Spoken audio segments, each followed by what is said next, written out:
Welcome to the Life of Hair. Now in this episode we're going to do a wicked balayage technique, and I think I've probably done a similar technique to this before, but maybe quite not gone as far as I have in this video, and you'll see exactly what I mean in just a moment. Now this is the previous colour we did a long time ago, and my lovely client Patricia has got a few more natural highlights around her temple area, although she is doing extremely well in this particular department. So we're just going to camouflage. Now I always recommend camouflaging people that have only got a few white hairs to their name, and I've used a demi-permanent colour on a level 8 just to stain the hair as we work through the technique. Now we've taken a hot cross bun section, and then we're going to take our first section around 2.5 inches from the bottom hairline.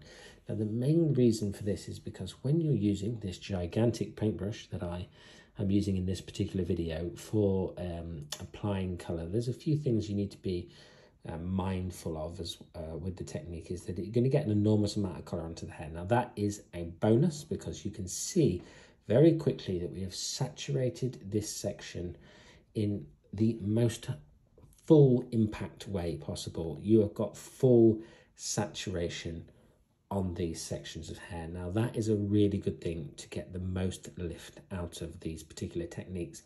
Just use my hand there for a little bit of diffusion. Now obviously there are a lot of people who may watch this and think this is not a professional hair tool, I'm not interested, but I would ask you to try it before you judge it, because Framar brought out the Power Painter based on people using chip brushes, and now Framar have brought out the Power Painter. It's ultimately a professional hair tool. So try it before you think, well, I couldn't possibly be audacious enough to bring out a gigantic paintbrush and colour my client's hair with it. Once you actually try it, you'll probably be bringing it out a lot more than you ever thought you might. Now, once we've done 2 horizontal sections in the bottom here and we're above the occipital bone in the back, we're using diagonal backwards sections until we get to the top of this back quadrant, and we're just using a single point of light on these particular sections, and we are utilizing over direction. You can see that I've pulled the hair off to the side, and that means that when we put the hair back down into natural fall, it will be a diagonal backwards section. And we're going to do exactly the same thing on the right hand side, and we're going to do the same thing on these 2 sections here. However, we're not utilizing over direction in this particular instance. We're taking the section and we've got a natural V appear in the section here when we hold it still in the middle, and so we're going to fill that V in, and you'll see if you try this technique, it's kind of like a reflection of the 2 diagonal backwards sections meeting in the middle.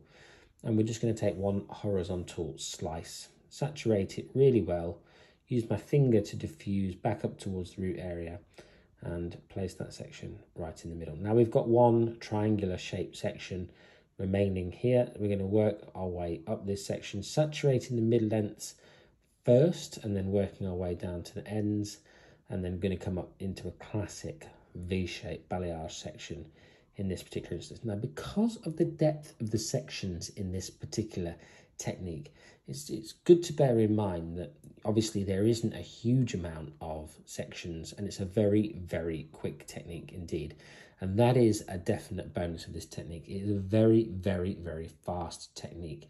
So we went through the whole back in probably 5-6 sections, and it's obviously variable dependent on what you decide to do in terms of thickness of sections.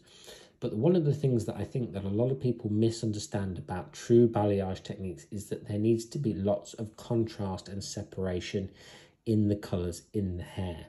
And it's something that I definitely see a lot of when I'm training people, is the sections get too close together and then they're doing kind of almost a highlight technique and calling it a balayage. And I think that is a kind of common mistake with balayage techniques, is that they just require a lot of contrast and separation to make them work well. Now you'd have seen that first section that I took was diagonal forwards, and every subsequent section will be diagonal forwards. Now remember to work in the client's parting, of which they're going to roughly wear their hair.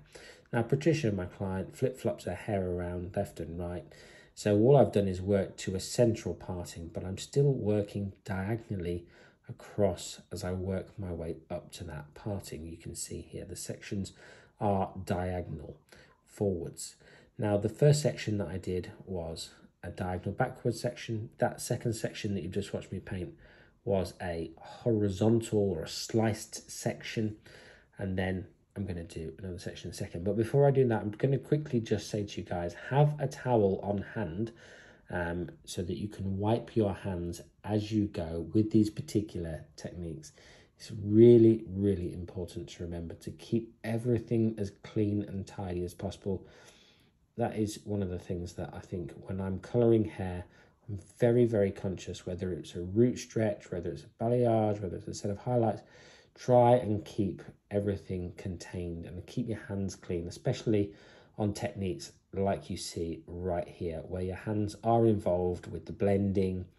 If you get too much bleach built up on your fingers, it's really going to start to impact how easy it is for you to blend that product. You can see my hands are involved quite a lot, especially at the area on the balayage where I'm coming right up to the highest point of the head. I just want that little extra layer of finesse. You can see we've done a V-shaped section here. But one of the things that I will stress, and you'll be able to see in just a second, is how thick the product is on the hair. You can't see the hair that we are aiming to lighten through the balayage sections, and that is really, really important. So guys, here is the finished result, and you can see there's really bold, strong pieces of blonde throughout the haircut here. Now, we did do a long graduation haircut, which I might do a video of at some other point, but I did a very, very nice, easy round brush blow dry. Nothing particularly technical about the blow drying, not GHD curls or anything like that, just a classic round brush blow dry. And you can see the contrast and separation within it. And I hope you've enjoyed this episode and you've taken away something from it, and you're going to grab your paintbrush from out of the shed or any other paintbrush that you might pick up from the hardware store. That was a 3-inch brush with very soft bristles to help distribute the product. But anyway, I hope you've enjoyed this one. If you have, hit the thumbs up button, talk to me down in the comments, let me know what you think about the idea of using a paintbrush on your clients, and I'll see you again in the next one.